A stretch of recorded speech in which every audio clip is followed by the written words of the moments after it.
Today I'm taking you to Upper Silver Creek Day Use Area at Ice House Reservoir, not just because it's beautiful, but because places like this taught me one of the most important lessons of my healing journey. Self-care isn't selfish. Sometimes it's the very thing that helps us stop surviving and start living. If you've ever felt guilty for putting yourself first, this video is for you. Make sure you grab your favorite cup of beverage and some snacks, and let's get into it. Today's adventure takes us to one of my favorite hidden gems in the Crystal Basin recreation area, Upper Silver Creek Day Use Area at Ice House Reservoir in the Eldorado National Forest. Just a scenic drive from Pollock Pines, this peaceful little shoreline has become one of my favorite places to slow down, breathe, and reconnect with myself. This day use area is complete with vault toilets, picnic tables, barbecue pits, and bear-resistant trash receptacles to help visitors practice leave no trace principles and keep both people and wildlife safe. At nearly 5,500 feet in elevation, Ice House Reservoir stays refreshingly cool even on hot summer days. The clear mountain water, granite shoreline, and the towering pines make it the perfect place to slow down, take a deep breath, and simply be where your feet are. This isn't just another lake to me. It has become another reminder that healing doesn't always happen in a therapist's office. Sometimes it begins with taking off your shoes, feeling the cold water around your feet, and giving your nervous system permission to finally exhale.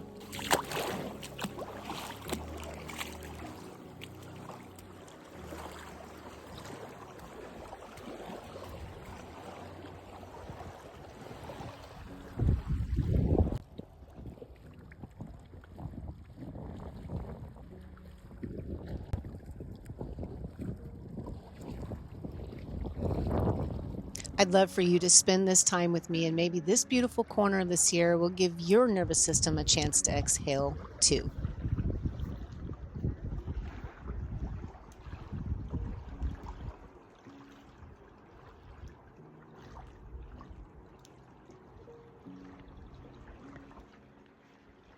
There was a time I thought self-care meant escaping my life, but somewhere along this journey, I have realized it was actually about learning how to come home to myself.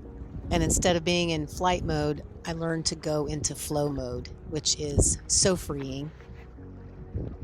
And I really wish I would have known sooner that no one was coming to rescue me. And it's not because I wasn't worthy of being loved, but because I was the one that had to come rescue me and become a safe place for myself. I couldn't rewrite my childhood or change the people who hurt me, but I could choose what happens next. See, trauma has a way of convincing us that survival is living. It teaches us to stay alert, stay strong, stay useful, stay small, because somewhere along the way, those strategies actually kept us alive. But what if surviving isn't the same as living? You see, I think we don't keep choosing the same relationships because they're our type. We keep choosing what's familiar. And until our nervous system learns something different, familiar feels safer than healthy. I started realizing that every reaction I had, every fear, every over-explaining, every time I abandoned myself, that wasn't random. They were old adaptions, younger versions of me still trying to protect me. Until we gently meet those younger parts with compassion, they'll continue to try to run today's life using yesterday's survival rules. Hi. Are you Chuck? Or Clara? Or Clarice? Clarice? You do look pregnant. Ma'am, I got nothing for you. Peekaboo. Hi.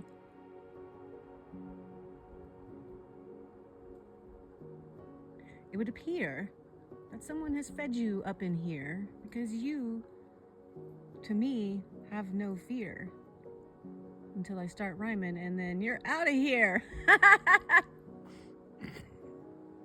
Bye. Bye. See you later, alligator.